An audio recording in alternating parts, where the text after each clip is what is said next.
because he knows if he's got to stand next to Joe Biden, he's going down in Pennsylvania. If he's on the ticket, I don't know how it's going to work.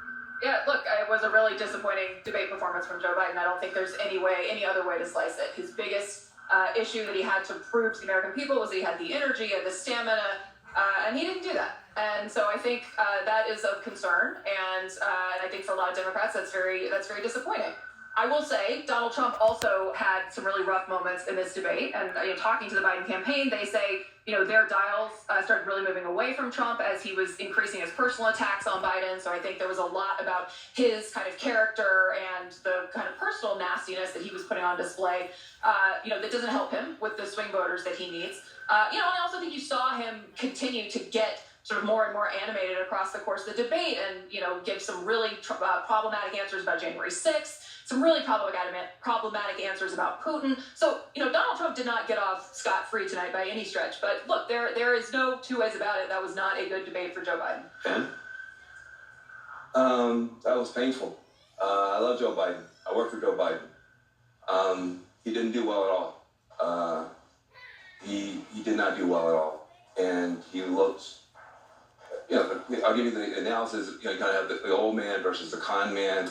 I can walk you through how I'm supposed to see it and say it, but I just want to speak from my heart. I love that guy. That's a good man. He loves his country. He's doing the best that he can. But he had a test to meet tonight to restore confidence of the country and of the base, and he failed to do that. And I think there's a lot of people who are going to want to see him consider taking a different course now. We're still far from our convention, and there is time for this party to figure out a different way forward if he will allow us to do that.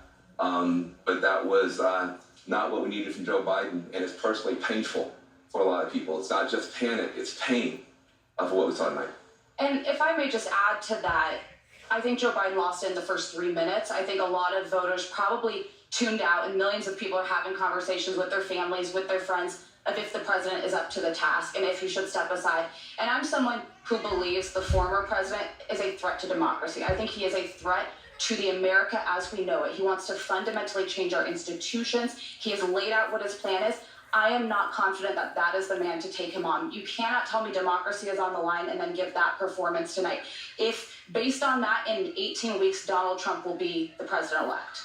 The people doing focus groups tonight, and we'll see if our dial group with Laura Coates confirms this, say that Biden actually scores pretty well on the issues when he's talking about the substance. And Trump's numbers went down both because he was ducking questions, he was lying about some things, and he was refusing to